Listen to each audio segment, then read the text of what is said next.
Olha, a gente vai mergulhar fundo numa das histórias mais incríveis de transformação que existem. É a história de Jacó, um cara que começa a vida, sabe, como um trapaceiro, um enganador, e termina como nada menos que o pai de uma nação inteira. E é essa pergunta que fica, né? Como é que pode um fugitivo virar o pai de uma nação? A vida dele foi uma verdadeira montanha-russa, cheia de reviravoltas, de testes, de encontros com o divino que mudaram tudo. Então, bora entender como essa transformação gigantesca aconteceu. Pois é, o ponto de partida é uma fuga. A história começa com Jacó tendo que largar tudo para trás. E por quê? Porque ele enganou o próprio irmão, Esaú, para roubar a bênção de primogênito. Então ele tá não só procurando uma esposa, como o pai mandou, mas na verdade tá correndo para salvar a pele. Então, vamos recapitular o comecinho dessa jornada. Primeiro, ele consegue a bênção do pai, Isaac. E não era qualquer bênção, tá? Tinha todo o peso das promessas feitas a Abraão ali. Logo depois, ele tem que sair correndo de Berseba. E aí, completamente sozinho, ele chega num lugar chamado Betel para passar a noite. E é exatamente aí, nesse momento de vulnerabilidade total, que o jogo vira. Pensa só na cena. Um cara fugindo, dormindo no meio do nada, com uma pedra de travesseiro. É nesse cenário, quase no fundo do poço, que ele tem um sonho que vai mudar não só a vida dele, mas o curso da história. Ele vê aquela escada famosa, né, ligando a terra ao céu, com anjo pra lá e pra cá. E aí, no meio desse sonho, ele ouve essa promessa. E o mais impressionante aqui é que ela não tem condições. Não tem um se você for bonzinho ou se você fizer tal coisa. É uma certeza. Eu estarei com você. E pronto. Essa promessa vira o norte de Jacó, sabe? A âncora dele, para tudo que ele ainda ia enfrentar pela frente. Bom, a jornada segue. Jacó finalmente chega na terra do tio dele, Labão. E é aqui que a coisa começa a complicar de verdade. Aquele ditado, né? Aqui se faz, aqui se paga. O enganador agora vai ser enganado. É uma fase de muito trabalho, mas, ao mesmo tempo, é onde as promessas começam a tomar forma. 14 anos. Dá pra imaginar? Foi o tempo que Jacó ralou para poder casar com as suas duas esposas. Ele trabalha 7 anos por Raquel, que era quem ele amava, mas aí o tio o engana e entrega a Lia. E lá vai ele trabalhar mais 7 anos. É nessa hora que o caráter dele é moldado na marra. O trapaceiro provou do próprio veneno. Foi forçado a aprender a perseverar e a confiar naquela promessa lá de trás e não mais na própria esperteza.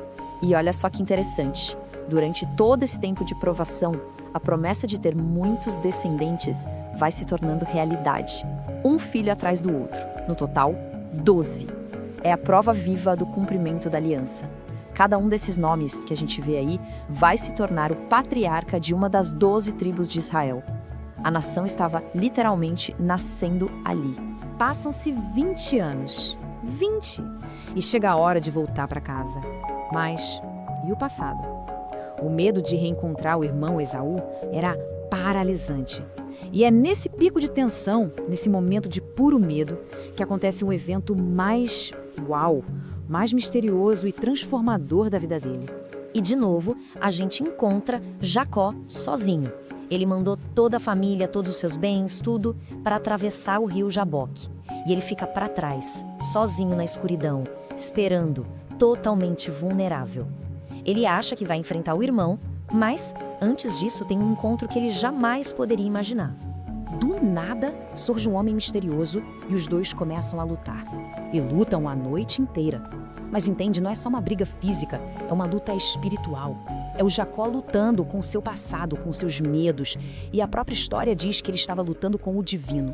Ele simplesmente se recusa a largar, mesmo depois de ter a coxa deslocada. Que determinação! A luta só acaba quando Jacó, agarrado ali, exige uma bênção. Olha que ironia, né? Da primeira vez, ele roubou uma bênção na malandragem. Agora, ele luta por uma, com garra, com tudo que ele tem. E ele consegue. Ele recebe a bênção. E junto com ela, vem uma identidade nova, um nome novo. E aqui está o ponto central de tudo. Essa mudança de nome é uma mudança de caráter. Jacó significava enganador, aquele que passa a perna. Mas o nome novo, Israel, significa aquele que luta com Deus. Ele deixou de ser definido pela sua malandragem para ser definido pela sua persistência, pela sua relação cara a cara com o divino. É uma virada de chave total. Daquele momento em diante, a história de Jacó vira a história de Israel. É outro homem. Ele finalmente se reconcilia com o irmão, Esaú, e volta para a terra prometida. É como se todas as peças do quebra-cabeça finalmente começassem a se encaixar no lugar certo. E aí a gente vê o ciclo se fechando perfeitamente. Aquela promessa, feita para um fugitivo sozinho lá em Betel, ela se cumpriu. Os filhos dele, de fato, formaram uma grande nação. Ele conseguiu voltar para casa em segurança, e a linhagem dele se tornou uma bênção para os povos, exatamente como tinha sido prometido. Tudo se cumpriu. No fim das contas, a jornada de Jacó mostra uma coisa muito clara. O começo da nossa história não precisa de tal final. De um cara marcado pela enganação a um patriarca cujo nome ressoa por milênios, a vida dele deixa a gente com uma reflexão, uma pergunta muito forte, sobre o que significa ter uma segunda chance, sobre crescimento e redenção. E com essa ideia, a gente encerra a nossa análise de hoje.